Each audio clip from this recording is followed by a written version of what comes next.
Hi, it's the Wealthy Expat here, teaching you how to lower your taxes, find freedom in this chaotic world, get a second citizenship, explore the world, and travel to new and exciting places. In this video, let's talk about the top 10 lessons I have from traveling to over 60 countries in about 6 to 7 years for many different reasons. We'll talk about exactly what I've learned and how it can be beneficial to you in order for you to explore more of the world, find more freedom, find places that welcome your money and welcome you as a person.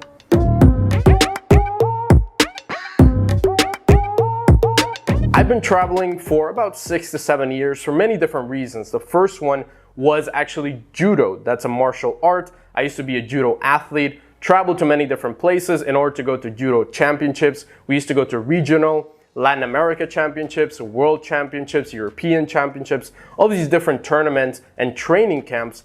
That's how I started. That's how I first started to get sort of the travel bug and exploring different places, hearing different languages, because I'm from a small island, Puerto Rico. Not many people in Puerto Rico travel the world. Not many people go to different places. So this was the first view of the world as this giant place, not just my little island. Then I started traveling on a budget, $20, $30 a day as a backpacker to about 20 different countries. I explored very cheaply different places, specifically in Europe. And then as I started making more money, started running a business, then I started going on business trips and actually going to legitimate places that I wanted to explore properly, not on a budget. And then I started really traveling. And in the last year, for example, even with this situation all over the world, I went to 9 new countries and I'm continuing to learn more, explore more countries, and try to see more of the world. And that brings me to my first lesson, which is you don't need to pick one country, one city, and then stay there forever and build your roots there and then completely commit to that country. I think a lot of people see traveling as dating. They want to see different options. They want to explore, oh, I don't like that thing about that particular country. I don't like that thing about that particular country. I need to find a country where I'm going to commit to. I'm going to spend all my time, 9, 12 months a year. I think that's the wrong approach. It's more about living different lifestyles in different countries, and you could live different lifestyles in the same year. You could live 1 year, one lifestyle, 1 year, another lifestyle. You could go 1 month to each different country. For example, when I was in Thailand, stuck because of this whole thing happening, I was there 6 months. I was living a completely different lifestyle than what I live in Dubai and the UAE. And that's a completely different lifestyle than what I lived in Ukraine or Poland or north of Europe, Sweden, Copenhagen. Living and staying time in all these different places, you see different parts of you. You live different lifestyles, you behave differently, you have different routines. In February in Stockholm, when it was negative 15 degrees Celsius outside and there was ice on the streets, I was living a very different lifestyle than when I'm here in Dubai and it's 25, sunny, and I go out, I run, I do my exercises outside. So you can live different lifestyles. Even in the same year, you could be 3 months in one country, 3 months in the next one, 3 months in another one, or you could stay 6 months in one country, like some of my clients do, to get tax residence. And then the other 6 months, you travel around, you explore, you live in 6 different places during those 6 months. So you don't necessarily need to have one particular place that you commit to and you live there all the time. I understand some people, they say, with family, with kids, with a wife, with a husband, it's different. It's slightly different, but you can still do it. For example, you could have an online tutor or a tutor that travels with you. I have some clients that have nannies, tutors that travel with them. They go on a month on their yacht or their sailboat. The tutor goes with them and they tutor their kids. So you could also do that. There are ways to do that, to travel the world, stay 1 month in a place, stay another month in another, while having kids, while being married. You could work remotely. Obviously, you could run your business online. If you have multiple offices all over the world, you could spend time between those offices, spend one time in one office, 1 month in another office, and so on. So that there are definitely ways of splitting your time, even if you're an extremely high net worth individual, even if you have a family, even if you have kids, you can still do it. That being said, the second lesson is that you should have at least a base in one place and then multiple plan B bases all over the world. For example, if you were to look at it objectively, my center of life is here in Dubai and the UAE. I have my bank accounts, I have my finances, my company, I have an apartment here, everything is tied to here. Objectively, it's my center of life. But I also have other bases around the world. I spent a lot of time in Europe, specifically Eastern Europe, a lot of months in the year there. I have a citizenship from St. Kitts and Nevis, so I have that option as well. A couple of countries in the Caribbean in case something really bad happens, even worse than what's happening now, and I need to go to one place as a safe haven. St. Kitts could be that. I have a passport from there. I'm a citizen of those countries in the Caribbean Union, and I can go there and live there and spend time there and not pay any taxes. So I have different bases. Yes, Dubai is my main one, but I'm building roots in other places. And I'm trying to build more roots, get more passports, more residence permits all over the world. And I highly advise you to do that as well. Have one place that you pick. It doesn't matter if it's Dubai. Dubai is zero tax and it's an amazing place to live. That's why I typically recommend it. You can have that base and then have other bases all over the world. One base could be Mexico or Panama or Portugal or Turkey or Malaysia. Wherever it is, you have those bases. You have your main base and then your plan B bases, just so you have different options in case something happens. Lesson number 3, that's specifically for people that are a little bit afraid of traveling the world. Maybe you've lived all your life in Canada, UK, US, Australia, and you're not so sure about traveling the world, exploring different countries, going to different cultures, places that don't speak your language.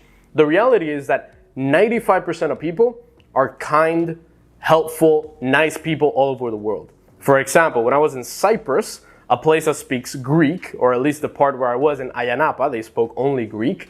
There, the people that I was staying with, I was actually staying in an apartment that was part of a huge home. These people didn't speak any English. They were an old couple from Cyprus. They've been living in Cyprus all their life. They didn't speak any English, but they were the nicest people that I ever met. They cooked breakfast, they cooked lunch, they cooked dinner for me, and I didn't even pay for it. That wasn't included. They were always asking me in sort of their broken English if I needed something. They brought me some tea. I was a little bit sick, so they brought me some like vitamin C and lemon. They were just the nicest people in the world, and I've had experiences like that where people are just helpful. You've come to their country, you've come to experience their culture and their life, and they're reciprocating by giving you a happy experience, by being helpful, by just being nice overall. And I think that's a misconception for many people, that they see, oh, if I go to Dubai, it's a very Muslim country, it's a very bad place. Or if I go travel through Eastern Europe or through Africa or through Latin America or wherever, I'm gonna get my head chopped off. It could happen. You do need to exercise caution. Obviously, don't go to the places where they're objectively terrible places to go. Go to places that people are exploring, that people are getting intriguing experiences from. And then you could obviously exercise caution, be careful, know where the police is, make sure you're not wearing super fancy jewelry if you're going to a place that typically has a lot of petty crime or things get stolen. So make sure to explore different places. People are nice. They will help you even if they don't speak your language, even if you don't speak their language. They'll be nice to you and you'll have a good experience. The next lesson, which ties into that, is it's extremely helpful to speak multiple languages. I speak 4 languages now, 2 of them from growing up, and then 2 of them from actually learning and traveling all over the world, which are German and Russian. I was born in Puerto Rico, so I speak Spanish and English as part of the United States. And those 4 languages have been extremely helpful in many situations, specifically the 2 that I learned after. So German I learned while I was traveling through Germany, spending some time in Germany because of judo, and Russian because I had a wife that was Ukrainian, and I was spending a lot of time in Ukraine, and I know a lot of people from Russia that are my good friends, and I like to learn Russian, I like to speak Russian. When you speak different languages, and even if it's not your main language, even if you're not fluent at it, you want to learn some words, some phrases in every country that you go to. Let's say that you go to a place like Thailand, or Malaysia, or any country in Eastern Europe like Serbia. Try to learn a little bit of Serbian, at least some phrases, at least learn the alphabet, or at least learn to read, for example, Cyrillic in the case of Serbian or Bulgarian or Russian. Learn to read the language just so you can say some words. It really makes a connection with people. When people speak to you in their language, they're a completely different person than when they're speaking to you in English. I've seen that specifically with people that speak German or Russian. When they're speaking to me in English and then I find out, oh wait, this person speaks whatever other language, we switch to that language and the connection is extremely different than what it was in English. It's more connected, they're more open, they're more friendly, they're just a better person when they're speaking in their own language. And I've seen that many, many times. So even if you're not learning the language 100%, like when I went to Albania, for example, I didn't learn Albanian, but I learned some words. Thank you, please, some phrases. Hey, can I get the bill? Or how much is that? Things like that really connect you to people. They know that obviously you're saying it in their broken language, so you're not speaking the language properly, but at least you're integrating yourself to the culture, and people truly appreciate that. The next lesson, which is my personal opinion, a lot of people don't agree with this, and I'm not hoping that you agree with this, but it's nationalism and pride in your country is just an illusion. Every country has a thing they're really good at. Every country has amazing things. Every country has bad things. And being proud of where you come from, being proud of the country that you were born in, just for the fact that you were born there, doesn't really make much sense in my eyes. I'm semi-proud of being Puerto Rican, kinda, but I'm not really proud of being Puerto Rican for the fact that I was born there and that I am Puerto Rican. I'm not proud of being American, that's for sure. So being proud of the place where you were born, or you were basically destined to live in or destined to grow up in, I think it doesn't really make much sense. You should be proud of the country that truly connects with you. I'm proud of being St. Kitts citizen. I'm proud of being a Kittitian because I bought that passport, because I worked hard for the money to actually purchase that citizenship. And now I have a tax-free passport that lets me travel all over the world without any hassle, without any papers, without any taxes. I'm proud of things that I've done. I'm proud of being in Dubai and being a Dubai resident, even though I'm never going to be a Dubai citizen, maybe in a few decades, but I'm never going to be a Dubai UAE citizen. I'm proud of being a resident. I'm proud of this country. I'm proud of actually contributing to the culture here, contributing to the economy here by bringing people here. I'm proud of that. And I'm proud of other places that I've spent my time in. And I'm proud of things that I've done and I've worked for. Just because you were born in one country, just because you were staying there a long time, doesn't mean that you should really be proud of. That's just my personal opinion. And I think every country has something they're amazing at. So thinking that, oh, because I was born in this particular country, I should be proud of being from this country, I shouldn't feel connected to any other place, that's nonsense. Feel connected to the place that you want to feel connected. Feel connected to the place that really jives with your values. That your values connect with the values of that country, connect with the values of those people. Maybe if you love learning a language, maybe you love to learn Italian and you love Italy and you're proud of learning Italian, being connected to Italy, that's better than being connected to wherever you were born. So that's my personal opinion, but it's definitely something that I've learned traveling the world, meeting different people, and seeing how every country has just something that's beautiful about it. The next lesson is spend more money. Going cheap will always backfire. If you have money, if you're wealthy, if you're traveling the world, spend the money on a great hotel. $200 versus $100 a night, go for the $200 option. $150 versus $300 with better Wi-Fi, go for the $300 with better Wi-Fi option. It will always backfire to go cheap. I learned this specifically in Ukraine and places like Prague and Budapest. Going cheap always backfires. I remember in Budapest, I was thinking, should I get an apartment for about $150 a night with really good Wi-Fi in the middle of the city, or this other apartment for $40 a night with not so good Wi-Fi, a little bit far away from the city, and I didn't really need to go to the city. I was going to the embassy to get a residence permit for another country, and I thought, whatever, let's just stay in the cheap one. I ended up leaving the cheap one after 2 hours, going to the expensive one, and paying the $150, just because it was absolutely terrible. So if you have the money, spend a little bit more. Stay in the one that says 9.3 on booking, not the one that says 8.3. Going cheap will always backfire when it comes to food, when it comes to hotels, when it comes to experiences as well. Here in Dubai, for example, if you want to go to a desert safari, spend $150, not $20, because the $20 one, everybody's picking that one. It's going to be full. It's going to be a truly bad experience. Where if you pick the $150 one, you're going to have an insane experience and it's going to be amazing and forever. You're going to take beautiful pictures. Always go for the expensive option, not the crazy expensive option so you don't spend too much crazy money. But definitely always go for the expensive option. Take it from me, from personal experience. The next lesson is be careful buying property in places you don't know the market. I actually almost bought property in Batumi, Georgia, right before this whole thing happened all over the world in a building that was supposed to be completed in May of 2020, and it's still not finished. It's still not completed because of the situation happening all over the world. I didn't know the market. I was basically pushed by the advertising and the beautiful girls selling the apartments. I was pushed by that and I almost pulled the trigger on buying an apartment in Batumi, Georgia, but I didn't for many reasons. And I highly recommend you that whenever you're buying property, don't just buy property because of ads, because they say it's the best development, because they say it's the best place to buy property in the world, or because a YouTube video said it's the best place, or because a friend said it's the best place in the world. Truly study the market, spend some time there, see if you're actually gonna spend time in that property, if there's a good value for it, if the rental yield is good. Truly analyze the property market to see if it really has potential later on. You don't wanna make a decision where you're stuck with an apartment or a home or a condo like some of my clients. They bought a condo in Thailand, they bought a condo in wherever, and now they're stuck with that because their girlfriend said it was a good idea, or because their friends said that the market was booming. Truly study the city, study the market, study the country. Don't make rash decisions when it comes to buying property, even if you have a ton of money. Maybe you're worth 100 million, 200 million, and you're buying a property for $1 million. It doesn't really hurt you, but do some research. You don't want to get stuck with a property that you're not going to do anything with it. It's going to stay empty there for no apparent reason. So actually do some research before you do the decision. The next one, which is very obvious to a lot of people, but not to me because I use a lot of credit cards and debit cards, is always bring cash in underdeveloped areas.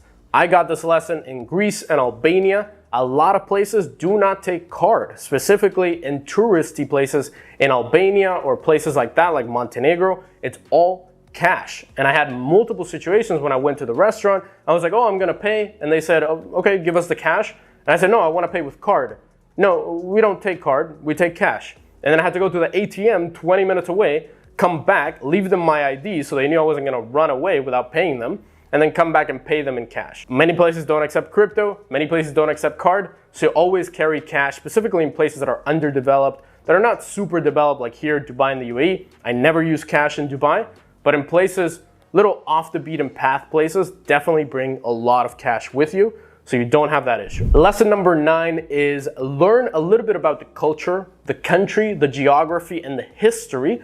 Not a ton, you don't need to learn for hours, but before you go to a country, at least learn something. I remember I was going to Bosnia, which is a very interesting country, and I was learning on YouTube just some things about the culture, some things about the people, about the cities. I highly recommend one YouTube channel. It's called Geography Now. They do analysis on different countries, their geography, their geopolitical situation, the people, the demographics of the people of that country. Highly recommend you go through some of those videos for every country that you're visiting. If you're going to, let's say you're going to Indonesia, or you're going to Rwanda or South Africa, wherever, whatever country you're going to, learn a little bit about the culture. Who are the people? What language do they speak? What's the geography of the country? What are the main cities? What are the main words in the language that they speak? Just so you know a little bit more, you feel like an insider and you feel like you've been living there for a while, even if it's your second or third day there. Highly recommend you check out channels like that, like Geography Now. They've been extremely helpful for me, and they give you an edge over other tourists. When you're talking to people, let's say you're talking to people at a coffee shop or just making friends in the city. I like to just make friends, talk to random people, make some friends in random places around the world. In those instances, you could throw a little, oh, I know about this mountain in this country. For example, in Montenegro, there is a mountain and national park. It's called Lovćen, and it's very popular with local Montenegro people. And if you know about Lovćen, if you've seen some videos on YouTube about Lovćen, you could throw it into the conversation. Maybe you're talking to a local Montenegro person and you say, oh, I want to go to Lovćen. That will give you a little bit of an edge. People will think, okay, this guy knows a little bit about our country. He's embracing us. He knows about the local places to go. Let me be more helpful. Let me be more nice to him. Just give him a better experience. So that's definitely something that I've experienced. When you know just a few things in the culture, in the country, it does help you a ton and it goes a long way. And the last lesson that I want to leave you here is that it's okay to not like a country or city. I, for example, don't like a very popular country with many people on YouTube and many people on the tax saving world, and that's Bulgaria. I don't like Bulgaria. I went to Sofia, Bulgaria. It was a terrible experience. Did not like the city at all, the apartments, the way the city is built. I did not like the beach towns in Bulgaria. Okay, they were fine for partying and getting super messed up and drunk, but overall just not a place that I want to go to again. Not people that I truly liked. Yes, Bulgaria is a beautiful place and it has a lot of beautiful places. In my experience, not the best place.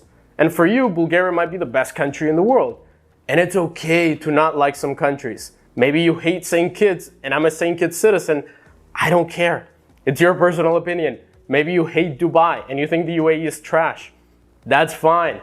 Everybody has different opinions, and it's okay to disagree. We agree to disagree. So don't feel bad about not liking a very popular place. Maybe a very popular place, everybody loves it. People say it's amazing, like Dubai, for example. Everybody says it's amazing. Everybody's happy to live here and pay zero tax, but you hate it? That's fine. You don't need to like Dubai.